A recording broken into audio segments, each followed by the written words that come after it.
అవినీతికి ఆస్కారం లేకుండా దొంగ నోటిఫికేషన్ ఇవ్వకుండా తప్పించుకునే పరిస్థితి లేకుండా నీతిగా నిజాయితీగా నిబద్ధతతోని నరేంద్ర మోడీ గారు 9,20,000 ఉద్యోగాలు ఇచ్చినాం.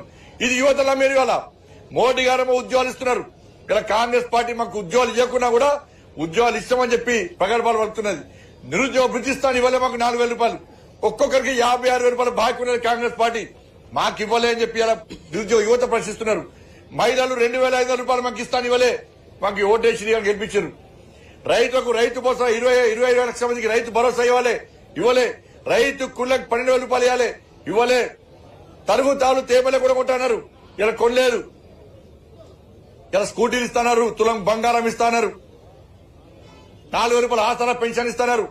ఇలా ప్రజలందరూ ఒక్కటై వాళ్లకు ఓట్లు లేకున్నా మీరు మాత్రం కాంగ్రెస్ పార్టీకి ఓటు వేయకుండా మీరు ఓటు వేయాల్సింది భారతీయ జనతా పార్టీకి.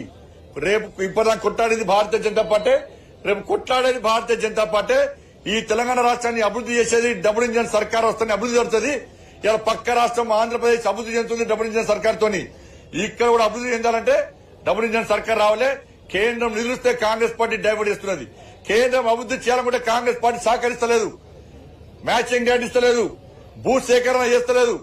గతంలో బీఆర్ఎస్ పార్టీ ఏ విధంగా కేంద్ర ప్రభుత్వాన్ని విమర్శించడమే, నరేంద్ర మోడీ గారిని విమర్శించడమే పనిగా పెట్టుకున్నదో ఇలా కాంగ్రెస్ పార్టీ కూడా అదే విధాన్ని అనుసరిస్తుంది. కాబట్టి ఇక్కడ మార్పు జరగాల్సిందే. వెంటనే ఇలా భారతీయ జనతా పార్టీ ఎప్పుడు ఎన్నికలు వచ్చినా భారతీయ జనతా పార్టీ గెలిస్తేనే మా రాష్ట్రం అభివృద్ధి చెందుతుంది, మాకు ఉద్యోగాలు వస్తాయి, మాకు న్యాయం జరుగుతుందని చెప్పి తెలంగాణ సమాజం ఆలోచిస్తుంది. కాబట్టి ఈ రోజు అంజిరెడ్డి గారిని ఇలా గెలిపించారు. అంజిరెడ్డి గారు, కొమరే గారు, మా ఏవేన్ రెడ్డి గారు శాసన మండలిని గడగడలాడిస్తారు. ఏ నమ్మకం విశ్వాసంతో మీరు ఓట్లేసి గెలిపించారో వాళ్ళు మీకోసం కొట్టడానికి, మీకోసం జైలు పోవడానికి, మీకోసం యుద్దం చేయడానికి మా 3 శాసన మండలి సభ్యులు సిద్ధంగా ఉన్నారు. వాళ్ళకు లాఠీ దెబ్బలు కొత్త కాదు, వాళ్ళకి అరెస్టులు కొత్త కాదు, వాళ్ళ కొట్టాడలు కొత్త కాదు, వాళ్ళ కేసులు కొత్త కాదు. అన్నిటికీ తెగించి కొట్టడానికి వాళ్ళు సిద్ధంగా ఉన్నారు. కాబట్టి ఇంత పెద్ద భారీ మెజార్టీ అందించి భారత్ ఇండియా పాకిస్తాన్ మ్యాచ్ లాగానే ఇక్కడ జరిగిన మ్యాచ్ లో, పొలిటికల్ మ్యాచ్ లో ఇలా భారత్ ఇండియా టీమ్ గా ఉన్న మమ్మల్ని గెలిపించడం నిజంగా ఓటర్ మహాశయులందరూ కూడా శిరస్సు వచ్చి దండాలు చెబుతూ ఎప్పుడు ఎక్కడ ఏ సమస్య వచ్చినా మేము పోరాటం చేయడానికి సిద్ధంగా ఉన్నాం. ఇప్పుడు మీరు ఓటర్లకు సంబంధించి అంటే ఓటర్లు పూర్తి వ్యతిరేకత ఉందని చెప్తున్నారు, కానీ మీతో పాటుగా వాళ్ళకు కూడా అదే స్థాయిలో ఓటింగ్ శాతం కనిపిస్తుంది. ఇప్పుడు మీరు చెప్పండి, మేము పైసలు వచ్చినాం ఎక్కడైనా 1000 నుంచి 5,000 వరకు ఇచ్చారు.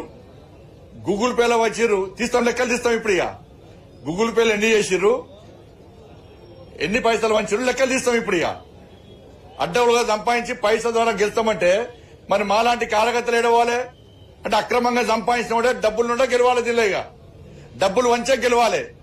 ఇవాళ నిజంగా కరీంనగర్, ఆదిలాబాద్, నిజామాబాద్, మెదక్ ఓటర్స్ భాష నిజంగా గ్రేట్. దేశవ్యాప్తంగా చర్చ జరిగింది.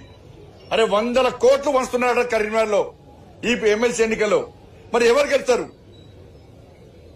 ఇలా ₹1 పంచని భారతీయ జనతా పార్టీ వాళ్ళకి గెలిచింది. కాబట్టి ఒక మంచి స్ఫూర్తిదాయకమైన సందేశం ఇవాళ ఓటర్ మహాశయులు ఇచ్చింది. కాబట్టి దేశవ్యాప్తంగా చర్చ జరుగుతుంది. అదే ఓటర్ మహాశయులు కరెక్ట్ బుద్ధి చెప్పారు. డబ్బుల ద్వారా గెలుద్దామనుకున్న వాళ్ళకి గుణపాఠం చెప్పిన చర్చ జరుగుతున్నది. ఇలా అందుకే మేము గెలుస్తాం. బీజేపీ పాలనకు సంబంధించిన ఓట్లాగా చూస్తారా గెలుపును, లేదా కాంగ్రెస్ పరిపాలనకు రిఫరెండంగా చూస్తారా? కాంగ్రెస్ పార్టీ అవినీతికి వ్యతిరేకంగా తీర్పిచ్చారు. దాంతోపాటు నరేంద్ర మోడీ గారి నాయకత్వంలో కేంద్ర ప్రభుత్వం తెలంగాణ రాష్ట్ర అభివృద్ధికి, స్థానికంగా అభివృద్ధి అలాగే గ్రామ పంచాయతీ గాని, మున్సిపాలిటీ గాని, కార్పొరేషన్ గాని ఈ తెలంగాణ రాష్ట్రానికి 1,08,000 కోట్ల రూపాయలు నిధులిచ్చిన విషయాన్ని ప్రజలు గమనించారు, గుర్తించారు. కేంద్ర ప్రభుత్వం రాష్ట్ర అభివృద్ధికి సహకరిస్తున్నా కూడా తెలంగాణలోని కాంగ్రెస్ పార్టీ ప్రభుత్వం సహకరిస్తున్న పేరు ప్రఖ్యాతుల కోసం పోయే ప్రయత్నం చేస్తున్నది. కాబట్టి ఇవన్నీ గుర్తించిన తర్వాతనే దాంతోపాటు మా అభ్యర్థుల యొక్క వాళ్ళ పోరాట పటిమ, వాళ్ళు ఎట్టి బస్సులో మా కోసం కొట్లాడతారని చెప్పి ఒక నమ్మకం, విశ్వాసంతో ఇలా ఓటర్ మహాశయులు మాకు ఓటేసి గెలిపించారు. అంటే పన్నుల వాటా ఇక్కడి నుంచి పెద్ద మొత్తంలో పోతే వేరే రాష్ట్రాలకు ఎక్కువ పంచుతారు, ఇక్కడికి తక్కువ పంచుకుంటూ జనాభా ప్రాతిపదికన వస్తారు. మరి ఇప్పుడు హైదరాబాద్ లో పన్నులు ఎక్కువ వస్తాయి. ఆదిలాబాద్ ఎడుకోవాలి, ఆదిలాబాద్ లో అంటే హైదరాబాద్ కొట్టాడు. ఇప్పుడు మా పన్నులు మాకేయాలి, మాకు ఈ సంబంధం హైదరాబాద్ లో మాత్రమే ఖర్చు పెట్టాలంటే కాంగ్రెస్ పార్టీ ఏం సమాధానం చెప్తుంది? ఆదిలాబాద్ లోకి ఏం సమాధానం చెప్తుంది? హైదరాబాద్ లోకి ఏం సమాధానం చెప్తుంది? స్పష్టం చేయాలి వాళ్ళు.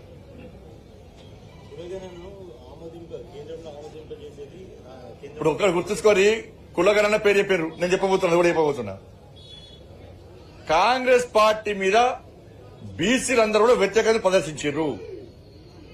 హిందూ సమాజం పూర్తి వ్యతిరేకంగా తీర్పునిచ్చారు కాంగ్రెస్ పార్టీకి. హిందూ సమాజం ఒక్కటైంది. 10% ఉన్న ముస్లింస్ వచ్చి ఇలా బీసీలో కలపడాన్ని బీసీ సమాజం వ్యతిరేకించింది, హిందూ సమాజం వ్యతిరేకించింది. రంజాన్ పండుగ సందర్భంగా వాళ్ళకి ఎగ్జామ్షన్ ఇచ్చిన విషయం,